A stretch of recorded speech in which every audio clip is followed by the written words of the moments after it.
ఇదే మైకు సక్కంగా ఎత్తుకవే పవన్ కళ్యాణ్ నోట్లో పెట్టు. 40,000 మంది అమ్మాయిలు తప్పిపోయినారని ఈ రాష్ట్రంలో యాడికి పోయినారా అని చెప్పి అడిగినావా? అయిపోతేనా పవన్ కళ్యాణ్ అడిగి రేపు పొద్దున్న మీ ఆర్టీ వాళ్ళు మైక్ ఎత్తుకొని పోవాలా?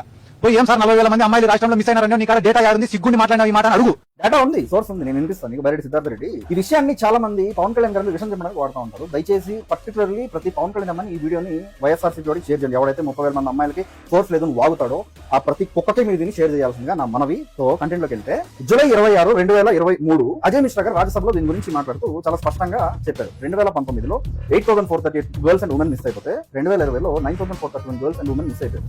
2021లో 12,327 గర్ల్స్ అండ్ ఉమెన్ మిస్ అయిపోతే మొత్తానికి 3 ఏళ్ల కలిపి 30,196 మంది మిస్ అయిపోయారని అజయ్ మిశ్రా గారు చెప్పారు. దీనికి సంబంధించి పవన్ కళ్యాణ్ గారు ఒక ట్వీట్ కూడా చేశారు నాకు బాగా గుర్తున్నంత వరకు. తర్వాత పవన్ కళ్యాణ్ గారు ఎన్సీఆర్బీ రిపోర్ట్ ని ఆయన కోట్ చేస్తూ ఆయన చాలా స్పష్టంగా చెప్పారు. ఎన్సీఆర్బీ రిపోర్ట్ మీరు ఇప్పుడు చూస్తున్న, మీరు స్క్రీన్ మీద చూస్తున్నది ఒక్క 2022లోనే సుమారు 13,144 మంది అమ్మాయిలు మిస్ అయిపోయారు. పవన్ కళ్యాణ్ గారు ఇంతమంది మిస్ అయిపోయారు, జగన్ బొచ్చు బిగుతున్నావా ఇల్లు పట్టుకురావాలని చెప్పాలి. అంత తెలియలేనోడు కాదు, వైఎస్ జగన్ లాగా అంత బుర్ర తక్కువ లేనోడు కాదు. ఆయన ఏమన్నాడు, జగన్మోహన్ రెడ్డి గారు ఇంతమంది మిస్ అయిపోతున్నారు, రివ్యూ మీటింగ్ పెట్టి అసలు మిస్సింగ్ ప్యాటర్న్స్ అంటే మీరు కనుక్కోవాలి కదా. డీజీపీ గారు ఎన్ని రివ్యూ మీటింగ్స్ పెట్టారు సార్, జగన్ గారు ఎన్ని రివ్యూ మీటింగ్స్ పెట్టారు సార్ పవన్ కళ్యాణ్ గారు అడిగారు. ఒకసారి ఏలూరు వారాయిలో ఏమన్నాడు చూడండి. 30,000 మంది అమ్మాయిలు మిస్ అయిపోతే దాంట్లో 14,000 మంది తిరిగి వచ్చారని చెప్తా ఉన్నారు పోలీసు. మిగతా 18,000 మంది ఏమయ్యారు? 18,000 పైచులకు అమ్మాయిలు ఇంటికి రాకపోతే నువ్వు ఒక రివ్యూ మీటింగ్ ఎందుకు పెట్టలేదు?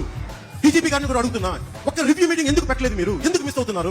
పవన్ కళ్యాణ్ గారు క్వశ్చన్ ఏంటి, రివ్యూ మీటింగ్ ఎన్ని పెట్టామని దానికి ఆన్సర్ ఏమి ఇవ్వాలా? రివ్యూ మీటింగ్స్ పెట్టాము, జిల్లాల వరకు రివ్యూ మీటింగ్స్ పెట్టాం, మేము ఇక్కడ హాట్ స్పాట్స్ గుర్తించాం, ఈ మిసింగ్ ప్యాటర్న్స్ మేము గుర్తించాం, సో ఇక్కడ మేము కట్టుదిట్టం చేసాం, ఇక్కడ మేము సెక్యూరిటీని పెంచాం. ఇది కదా చెప్పాలి, ఇది చెప్పాలా? పవన్ కళ్యాణ్ గారు ఇంట్లో వాళ్ళకి రేపు చెప్పనా కొడుకు ఆ రోజు సమాధానం ఇవ్వకుండా ఈ రోజు సిగ్గు లేకుండా నోరు తెరుస్తున్నావు. బైరెడ్డి సిద్ధార్థ రెడ్డి సిగ్గు ఉండాలని పద్ధతి.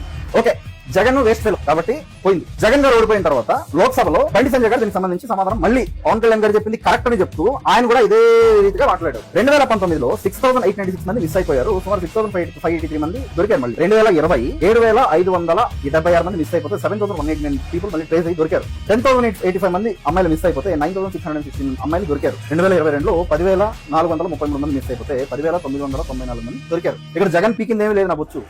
మనం సెల్యూట్ కొట్టాల్సింది ఆంధ్రప్రదేశ్ పోలీస్ కి. పోలీస్ వారు ఇంత చెత్త సీఎం ఉన్నా కూడా వాళ్ళ బాధ్యతలు సక్రమంగా నిర్వర్తిస్తూ వాళ్ళని పట్టుకున్నారు. ఇప్పుడు సరే జగన్ ఎదిరించాలో మీ ప్రభుత్వం వచ్చింది ఏం బీకారు మీరు అని అనొచ్చు.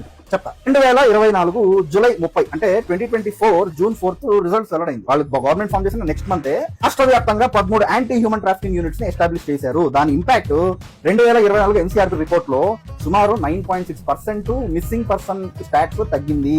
ఇది సక్సెస్ అంటే, ఇది డేటా మాట్లాడడం అంటే. బైరెడ్డి సిద్ధార్థ రెడ్డి చదువుకో, ఏం పీకడానికి వచ్చావా? రాజు వాట్సాప్ స్టేటస్ లో టిక్ టాక్ వీడియోలు ఇవ్వడానికి వచ్చావా? సినిమా డైలాగులు చెప్పుకుంటున్నావు కూర్చొని. డేటా మాట్లాడు, గవర్నెన్స్ అడ్మినిస్ట్రేషన్ రా, ఈ లైన్ లోకి రా, మజా వస్తుంది.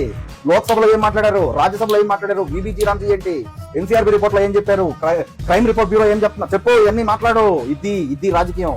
లంగా పనులు వదిలేయి.